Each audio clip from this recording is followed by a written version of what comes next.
Gentleman is recognized. Mr. Speaker and members, defibrillators, operating room monitors, insulin pumps, pacemakers, heart valves, artificial hips, X-ray machines, ventilators, and ultrasound machines. These are life-improving and life-saving technologies that have reduced costs for the improved health of millions of Americans. Unfortunately, the President's health care law implemented a new tax on all of these innovative devices, a tax on medical devices.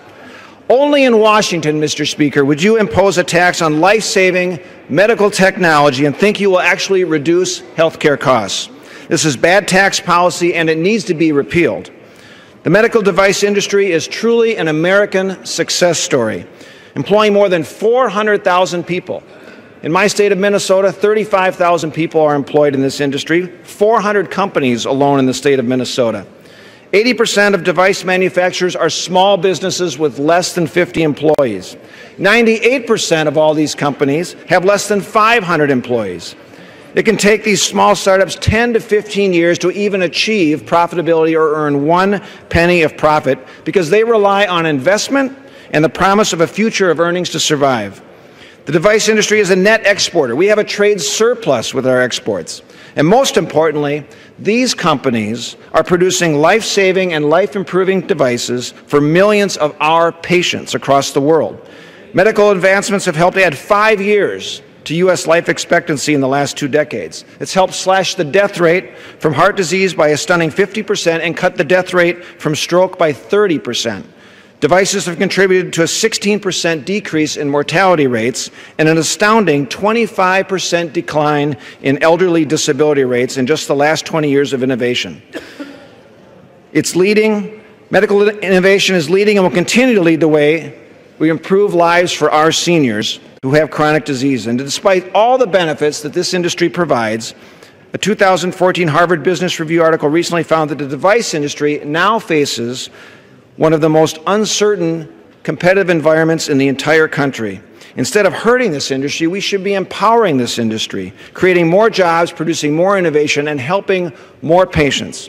And we often hear that America needs to start making things again to help jumpstart the economy. And one of the best ways to protect American manufacturing and spur innovation is to repeal this harmful medical device tax. Because here's what the tax is doing. It's costing us jobs. One company that I spoke with said they have never laid off any employees in the last 22 years of their history of business. But they laid off 25 employees, and they refrained from hiring another 15 employees because of the tax. But if you take it to a bigger, larger picture, up to 39,000 jobs have been lost because of the tax since it's been imposed. And these are high-paying jobs, Mr. Speaker, that pay nearly $20,000 more than the national average. And a 2.3% excise tax, it may not sound like much, but you know, here's the problem.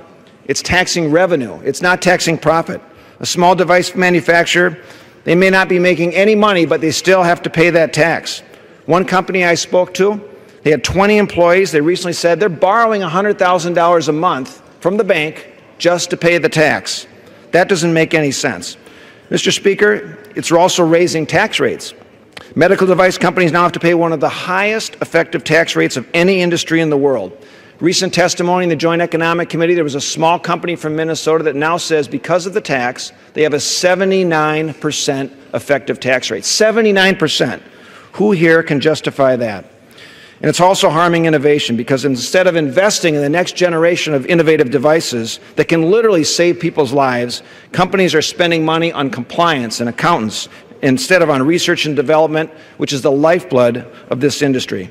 And members should know that this is separate from the debate about how we reform health care. This is about a bipartisan effort today on the floor to promote American innovation, to protect and promote American manufacturing and research and development jobs, because Democrats and Republicans, conservatives and liberals, in both bodies in the House and the Senate favor repealing this tax. It's bad tax policy, it's killing jobs, it's hurting our seniors, and it's harming innovation. Mr. Speaker, it's time to protect our American seniors and American patients and American innovation and repeal this destructive tax. With that, you'll hold on to the balance of my time, reserve the balance of my time, Mr. Speaker.